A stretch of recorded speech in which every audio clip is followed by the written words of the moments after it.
Hey guys, Joe here with Treasure Farms. Happy New Year. If you are new to the channel, welcome. We touched on a lot of habitat improvements on our farm here in southeastern Michigan and kind of went step by step through our plan that Jeff Sturgis from Whitetail Habitat Solutions gave us, as well as some other things that we wanted to implement and just see how it worked.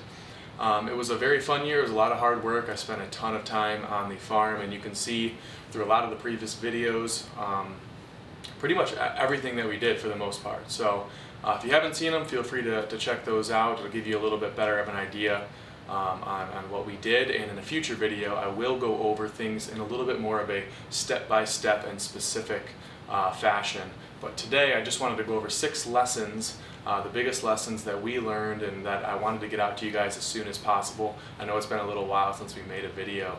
But before we do that, I wanted to touch on kind of the hunting season and why it's been so long since we posted. And you know, there is fairly good reason for that. And firstly, one of the big changes that we tried to implement was not pressuring the farm as much as the other farms in the surrounding areas and as much as other hunters do. And that way the deer are most comfortable and hopefully bedding on our property and staying there and feeling good about it.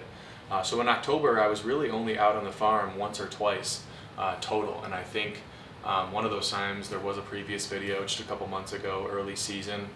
Saw a couple small bucks. Once on public land we didn't see anything, and it was pretty slow, and want to tweak things here and there for the next year, shooting lanes and things of that nature, but for the most part we thought that would make a huge difference. And so going into the rut, we did hunt a little bit more, and there's not many people hunting my property, so there's not people going in and out all the time and things like that. And I did fortunately get to see one of our target bucks, double brow, come right through at 52 yards. It was kind of a funny story. It was 11 o'clock and I had actually just packed up all of my stuff. And so I had my compound bow, I was in a tower blind. I had some bucks come crashing through, some smaller ones chasing a doe, and right behind me I hear a grunt, and all of a sudden I turn around, all my gear is laid out to leave. And here he is coming right at 52 yards. I ended up getting my rangefinder out, my bow, and my release, and I didn't feel comfortable rushing that shot. I do practice a lot at far distances, but these are deer that I will hopefully have a long relationship with until possibly one of us get an opportunity to shoot, and this just didn't feel right, and I didn't want to rush. Now with the crossbow it might have been a different story, but this was the case, and I'm really looking to take a nice buck with my bow here hopefully soon. So that didn't work out quite as planned, but the previous year, we had double brow on picture, I think as a 3.5-year-old, and I never saw him in person. So that was already a big step. After that, no encounters with anything mature, and really, after mid-October, we pretty much stopped seeing any of our target bucks. Went down to the same young bucks that we see quite often, and a handful of does, I guess you would say. And still to this day, it's January, I think 3rd or 4th or whatever, and they have not shown up. A couple 2.5-year-olds have come back, and they're running around, but none of our target bucks. Double brow, we call one Ringo, and another one the Big 8, and I'll show you guys those here in a couple pictures. But so that's kind of a bummer, and part of the confusion for the year is why they disappeared, whether it was a food source. A lot of people jump right to overpressuring certain stands or farms, and that is certainly not something that we did. And we followed all the steps and tried to implement all the right rules. And I am kind of curious on some of your guys' opinions on when it comes to wind direction. A lot of us are trying to get deer to bed on our farm, so we're blowing wind to the outside, right? But I'm noticing that our farm is really more of a pass-through farm, which we'll talk more about here in a second. And so if I'm doing that and they're continually not bedding on our property, then we're blowing it right to the deer. And so if I want to put wind in between those two, like quartering away or whatever, wind direction, that's very difficult and takes a very specific wind to do. And so I'm going to be reassessing a lot of that into the coming year, and more to come on that.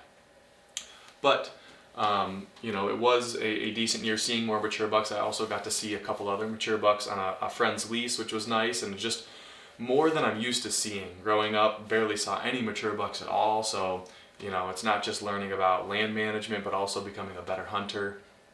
And I was fortunate enough to go to Pennsylvania, like I did when I was a kid, I've done that now 3 years in a row, and I did it every year before I left for the military, and was able to shoot a pretty nice buck. I was very happy with it. It did end up being a better genetic 2.5-year-old. Way back in the mountains, was going to be extremely difficult to get out, but fortunately someone led us through a gate, and we were able to drive 2 of the miles, and probably only dragged it 1/2 to a mile or so through some hilly terrain. But that was a great hunt. It was a great hunt. It's a great story. And I guess real quick, my cousin and I were together, and we were just splitting up to go kind of walk, one of us an edge of a field and one of us through the field, to see if we could push any deer to each other. And we just turned around, we were 20 yards from each other, and all of a sudden this deer comes right up a hill. So I turn over, I have a quick shot at about 60 yards, and scared the absolute crap out of my cousin, because we had just walked away from each other. He didn't know what I was doing, but it was just so sudden. Put a great shot on him, went probably 60 yards and toppled over. And we actually found his bed when we went to go trail the deer, and he was probably bedded, right at 60, 70 yards from us, and we had sat there for 20, 30 minutes whispering and talking about a game plan. So just the fact that happened, and it was so quick, was exhilarating. But the 6 lessons I wanted to touch on today: 1, learn how the deer move first on your farm.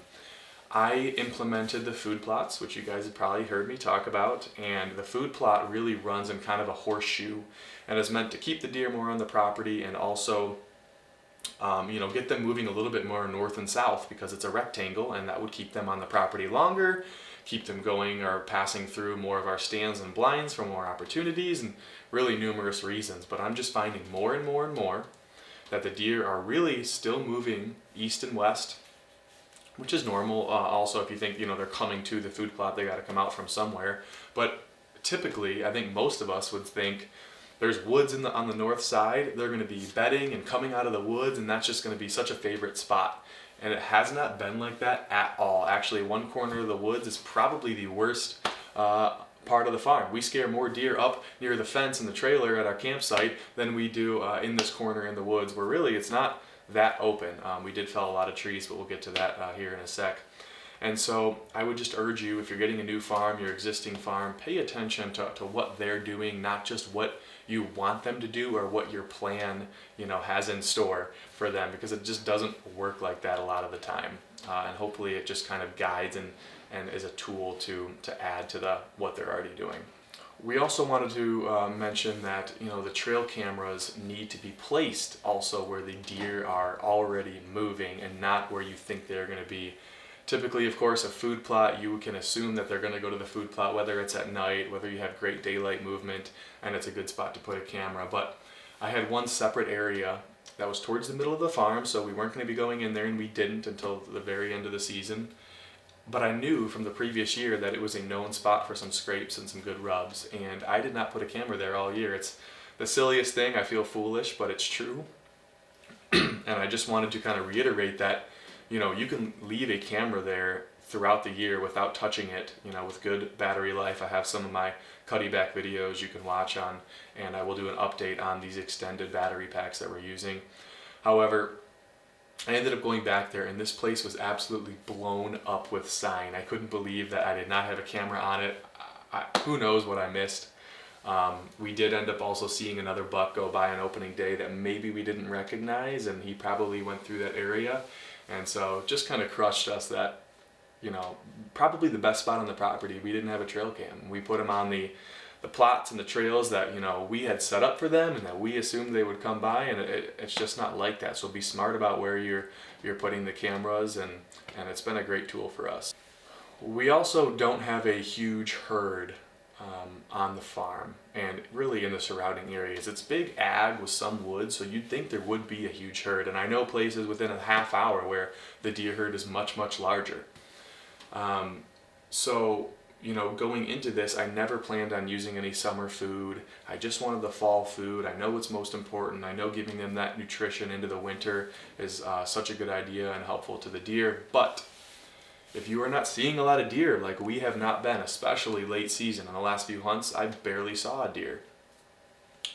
I think one of our main goals is going to be to build that herd, add that summer food. We put in some clover, if you saw one of those last food plot videos, So looking forward to how that kind of comes up in the spring, and hopefully that winter rye will be a little bit of a cover crop. But I just kind of assumed that, we saw all these deer in the summer and there's all this ag around, that the herd's going to be great. And that was far from the truth. It's actually the opposite. So from thinking we would never need summer food to being a huge part of hopefully building that herd and getting deer to bed on the property is going to be one of our main goals coming into 2022. Also, when it comes to the work that we're doing in the woods, I want people to pay attention a little bit more to not only the type of trees, which I know many of you are, but also the basal area.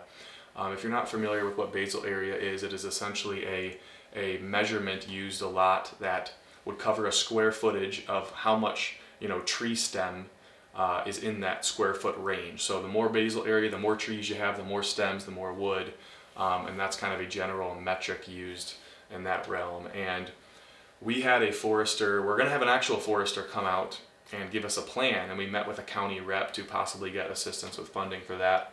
And she was nice enough to come and walk the property with us, and she said that the property had a very high basal rate, and even though it's not super thick by any means, there's still just a ton of different poplars, oaks, maples, all this variety of wood, and there's just a high stem count, whether it be small or big. We have a very big variety, and it still almost makes it hard to walk through, yet you can see through it well. So it's a really big mixture, I guess, throughout the 25 or so acres we have in the back. And I bring this up because I dropped probably 50 to 60 trees, and I do need to go back in and clean up some of the mess. And of course the goal was to get more sunlight to the ground, to thicken it up. That is such a huge, huge goal for us coming into this year, and why we want a forester out there. But if you do have such a high basal rate like we do, you end up possibly cutting too much and creating so much of a mess that, one, it doesn't get to thicken up as much because you still need to drop more trees, and two, you have such a mess on the ground that it might actually be hurting than helping, especially for the deer to maneuver through there. They still have to be able to do that.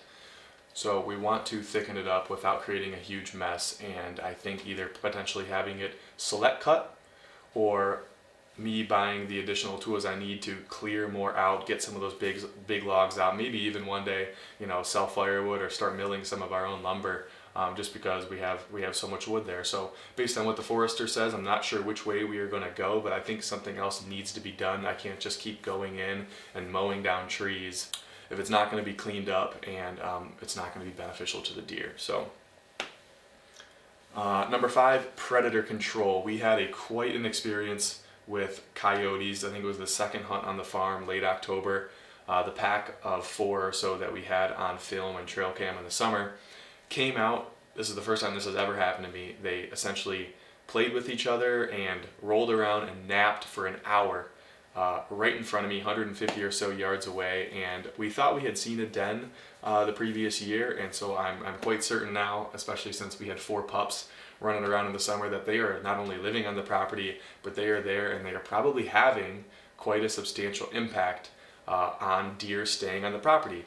This is totally new to me, so if you have experience, I know coyotes affect the deer, but I didn't know it could be this bad, and I didn't think I would really run into this situation. So here before turkey season, I'm going to put a big emphasis on predator control, learning more about that, and kind of getting these coyotes out of here so that I can meet my goal when it comes to the deer and management. And lastly, guys, real quick, since everyone talks about switchgrass a lot, one of the biggest lessons learned, it can get expensive, and so I don't want you guys to make the same mistake, but a lot of us, in that June, July, August, we're down on the ground, we're looking for our switchgrass stems, seeing what's coming up. Hopefully you're seeing some by August. However, I think that many of us expect it to come up a little earlier than it normally does, and so we do a spraying or two, and I want to put a lot of emphasis on a 3rd spraying. Whether it be late June, even into early July. Obviously it's going to be dependent on your property, and you need to really look and try and identify it. But we could have probably done 1 additional spraying, and then it was difficult to tell what was switchgrass, crabgrass, etc. I know we have numerous types on our farm, Johnson grass, and so on. And when that stuff is growing strong and the seeds really haven't popped out on the top of the switchgrass to help you identify, it was very difficult. And towards the end of summer, actually into the hunting season, I finally started to notice more and more actual switchgrass that I could be definitive about. And so it made me a lot happier because we planted 12 to 14 acres. I walked over a marathon. I bought all of this cave and rock switchgrass seed. I put a huge effort into doing it. I also mowed it twice. So I'm really, really looking forward to seeing how it comes in this second year to get that really good stand. Maybe we'll even mow it one more time. I'm going to do a little more research, but I'm pretty sure in that second year you can still mow it, and also spray it with simazine here a couple weeks before spring green up. I just bought that, so excited. But I wanted to mention that if you are going to put in your switchgrass stand this year, you can typically get one more spraying in before you have to worry about killing all the young switchgrass seedlings that have popped up. So try and do that, try and pick out a good timeline, but ultimately go off what you're seeing on the farm. Worst case, if you get a few, you'll probably have much more stems coming up, depending on your broadcast rate, coming up later in the summer when it's much more hot, and that's when it typically likes to grow. So those are the 6 biggest lessons that I learned, guys. Again, I will be doing more specific habitat improvement videos on what we saw last year and some of the changes from hinge cuts, watering holes, all of those things, what we liked, what we didn't like, and things of that nature. So that is still coming. Excited for some coyote hunting and spring turkey right around the corner, but also just getting back out there and doing some more scouting for the winter, finding out where the deer are bedding. Maybe there are a few beds, so I'll have some more video, make it a little more entertaining instead of me just sitting here talking. But we'll see you guys next time, and again, Happy New Year.